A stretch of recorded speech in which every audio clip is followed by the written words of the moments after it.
there. I reached out to a certain member of the No Jumper News team, and I asked them to sort of help. To help consolidate and explain the reasons why the internet has collectively agreed that Jada Pink Eye is no good for Will Smith. Number one, and let me know if you believe that you can identify who wrote this list.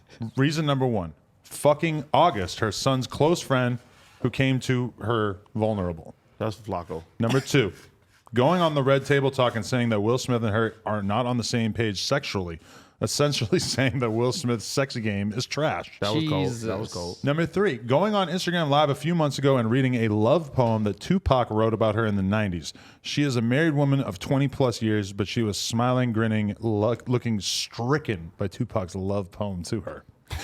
Number four, Jada released a statement saying that she doesn't need a man to protect her in the aftermath of Will smacking Chris Rock. Like, could they bitch be any more ungrateful?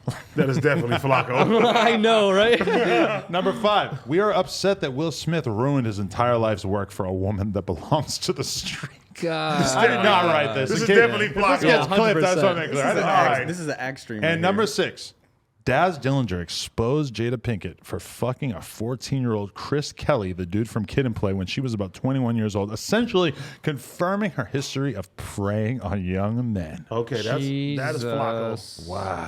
Wow. Do we agree Jada's no good for Will? I agree. The most painful thing, he didn't even include it on this list. The thing that really hurt me for Will, deep in my heart, was the shit about how he planned a birthday party. I don't know if it was her 40th birthday. It was like 3 years. He planned it for 3 years to make it the illest party imaginable.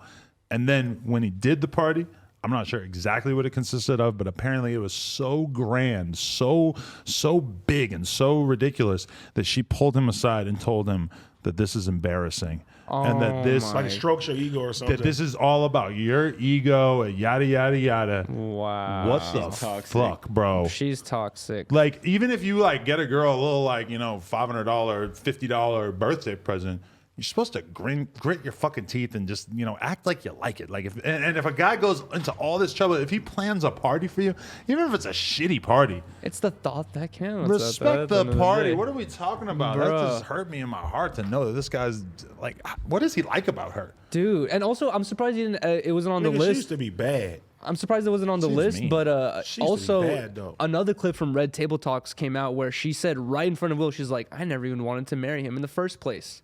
She literally said that, and I'm like, and like it came out after the whole slapping incident, and people are saying like, oh, he just literally lost can't go to the Oscars for 10 years now because of this woman who didn't really want to marry him, and it's fucked up. Putting yourself in his shoes, it's just like, wow, this is just like a straight list of some of the most hurtful shit that I could ever imagine a girl doing to me. Like, that's fucking crazy. I wonder what the Scientologists around him think about this, you know? Or I wonder if she's on a higher level than him in the Scientology, and she's able to fucking slap him around. You think she slaps him around? Well, she basically is, you know, metaphorically. What's going on, guys? In the eyes of the public. OG suicide in the building. Let's go. I saw Eddie fighting back the urge to say it. I was like this. Bad podcasting. I say it every week. I gotta say it again. Bro. I feel like maybe Will Smith, he's also one of those like older celebrities from that era where like you don't. Nigga, he's one of the goats. You don't get a divorce. You don't get a public divorce. You know what I mean? Like you don't do all these like family drama things in public. Like I feel like he might be staying with her for like the public image, but it's getting worse and worse at this point. This just is a reminder that money does not buy happiness or success or anything like that. No matter who you are, you're going through it. Bruh, maybe worse. In some cases. Exactly. I mean, but shit like this happens like all the time, and we see somebody like who said somebody. I just seen somebody just said it that Will was somebody whose career has always been like straight line, untouched. He ain't had like no real public scandals or anything like that at all. So just to see all this stuff unfold right now is fucking crazy, and it's like every fucking, you know, black hero that we have some type of something on their legacy. And like Will was the one person who didn't have nothing. And now he fucking does this at the Oscars. From now on, like even some shit I read, they were like the Oscar hitter. You know what I'm saying? Instead of saying the Oscar fucking smacker. yeah, like that's what he's going to be known with now when it comes down to people talking about him. It is that pretty little stain. It's crazy because like in the immediate aftermath, it was hard to tell like how much of a bad thing it was going to be for his career because it seemed like there were so many people behind him.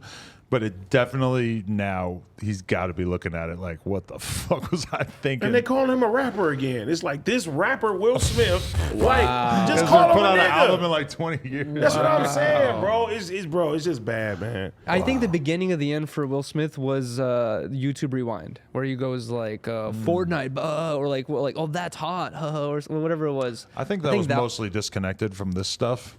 But no, but I feel like that's when like people started like making fun of Will Smith, and it started like because they he started going became in more a and more. vlogger in general, and it was kind of like, whoa, like Will Smith was the first big celebrity that you saw making vlogs, and you just knew like, oh, this is being orchestrated by like a production team to help him make vlogs that seem kind of like natural, but actually you could just tell that there's like a team behind this.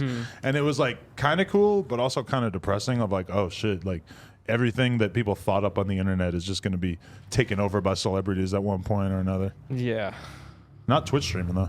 Well, even they don't got the fucking bone, they don't got it in their hearts to do that shit. I don't know. It kind of happens, but I feel like even in YouTube, it's like if you're in YouTube for long enough, you're slowly gonna steer away from the Jimmy Kimmels, the BuzzFeeds, and you're gonna find your own little YouTube person that like is just like a content creator out of their house making shit. Like you always kind of steer towards the organic content. I feel like at the end of the day, like you and Hassan.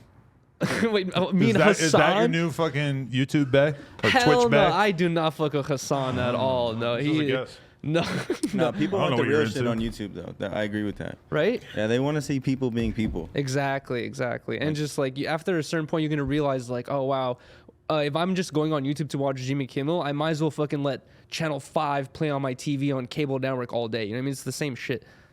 I like Jimmy Kimmel. I do subscribe to. I subscribe to all types of people. Wait, Adam doesn't fuck with them, right? Who? You called them out. Who? Was it Jimmy Kimmel? What did Jimmy Kimmel do? I can never remember. He said that like Nelk were small YouTubers. Oh yeah, he did. And then you were like, why the fuck are you calling him?